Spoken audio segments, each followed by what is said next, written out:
Day 20. The dangers of Oneitis. So, if you were to go back and listen to my progress through these days, sometimes they're up, sometimes they're down. But the drive of them all really is that I have Oneitis. This girl's it, and there it is. Well, here's the thing. I'm in my mid-40s. I've been around for a couple of decades.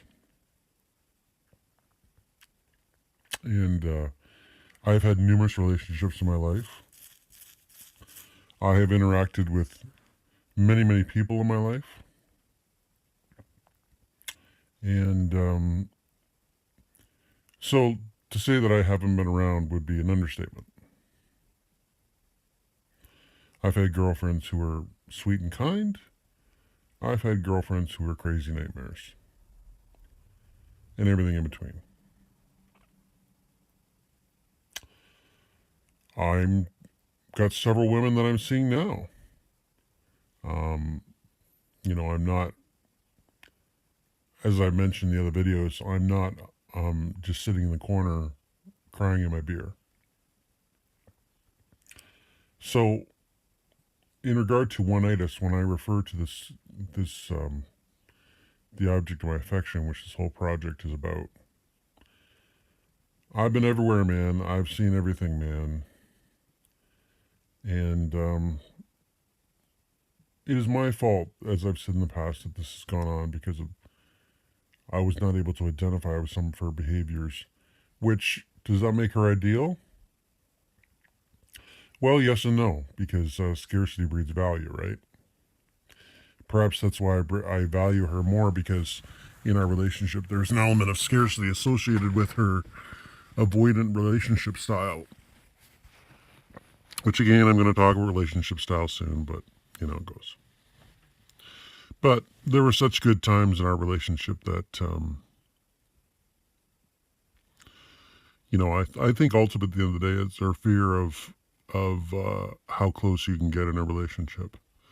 I believe I can overcome that fear that she has, but this hard reset is required. But again, going back to the notion of Oneitis,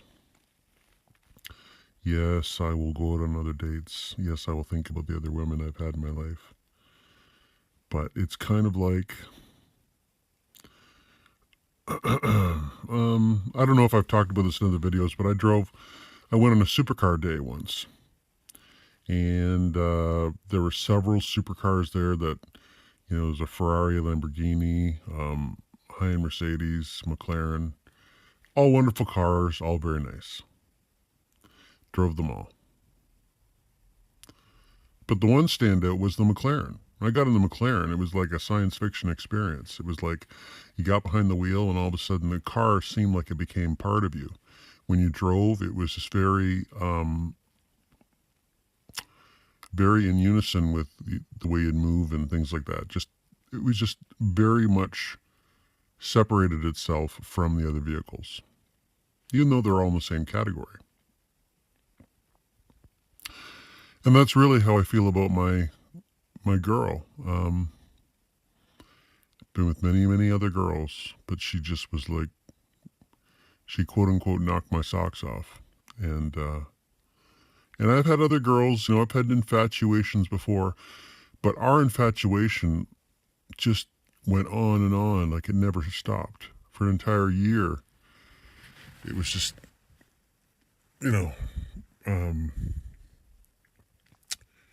nonstop goodness.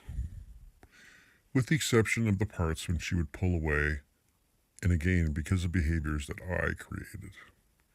That's the bottom line. And I can sit here lamenting and beating myself up over it, but that's not going to get anything done. I have to push forward the way I have, in this format that's going on now, by being distant, but at the same time also activating, law of attraction principles. Because as I said in the past, you can think it's hooey if you like, but I've seen enough circumstances where it's become real that I fully believe it. So if you're a young man watching this and you haven't had numerous relationships, yeah, for sure, oneitis can be a dangerous thing. And you know what? Ultimately, if she never comes back, I will have other relationships for sure. But she'll be the one that I think everybody's got a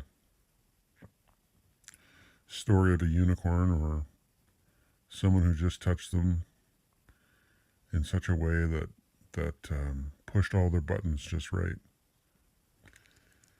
And that's what she did for me. And so I'm going to work hard. I'm going to work hard to try and restore that. Typically, when I work hard, I get what I want.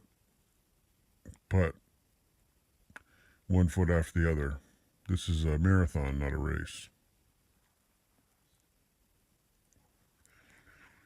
Anyway, as far as oneitis is concerned,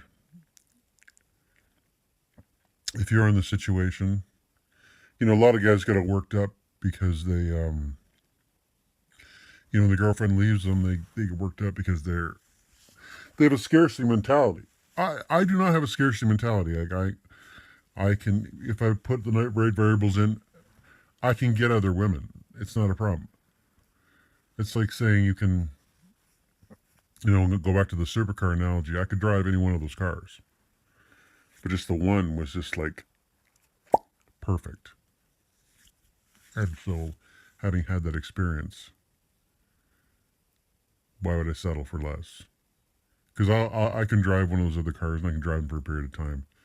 But in my mind, I'll always be like, I can't wait till I drive that car again. Is a woman like a car? Well, I mean, for a man, of course, is the sexual experience, which is part of it. But, it's just the interactions you have that are part of a bigger relationship. Just every aspect that there is. So, anyway. So, like I said, this is day 20. No word yet. Could get word today. But to be honest, if I got word like mid-July, that would be awesome. I think I'd be ready emotionally. Because she reached out today, I would still... If she reached out and showed up my door today, I would still be more emotional than I should be. And so I'm good. I really don't care what she's up to. When you love somebody, you have to love them in such a way they feel free. And so this is part of that. So yeah, day 20. Thanks, guys.